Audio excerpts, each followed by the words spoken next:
The blond man was being harassed by these other men.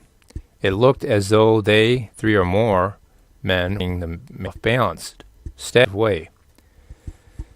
The men were almost cruel in their aggression. At this moment, the earthquake may have already begun. I might have misinterpreted the scene. I kept pace with the blond man as he few meters.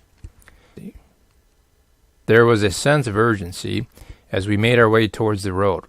I remember looking back while I remained ahead of him.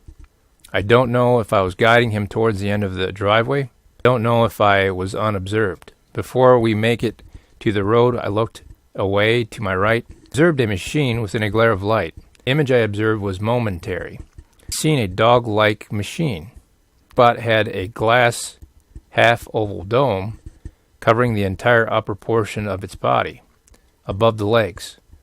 The dome looked alien and very aerodynamic. As I looked back towards the blond man, I observed him partially below the ground. A giant crack had opened up along the side of the road, where the man vibrated, almost sifting into the soil. He had already made his way down the road a small distance before being consumed by the earth. This robot came out of nowhere from my right shortly after, as the blond man was on my left. The blond man was still on the same side as the property. I observed what had happened to him. Eventually settled into the moving dirt and was backfilled up to his neck. A large object tumbled, covering his head. It was a concrete block standing over him.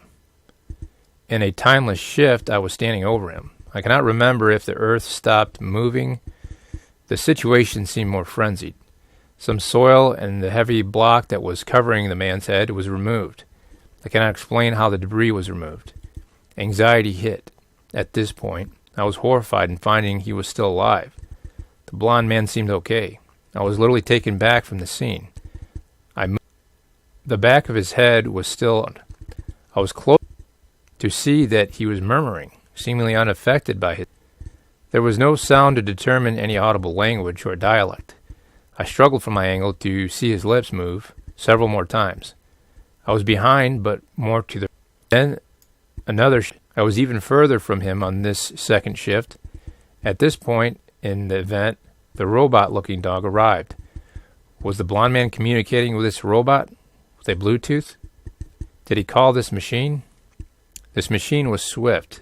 The nimble legs of a machine maneuvered amazingly well, positioning behind the blond man.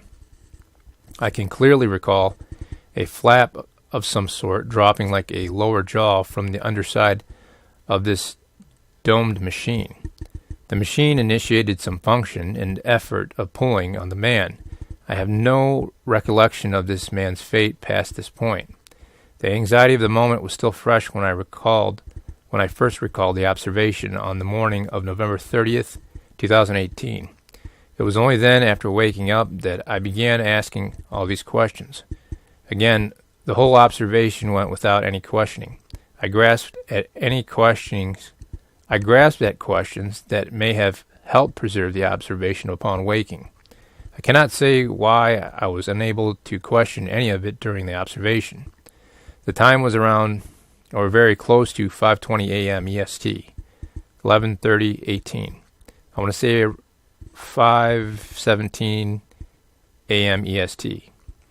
It would be around 5 or 6 hours later that the Alaskan earthquake would occur, around 7.2. And initially I wanted to call this the day 1 event.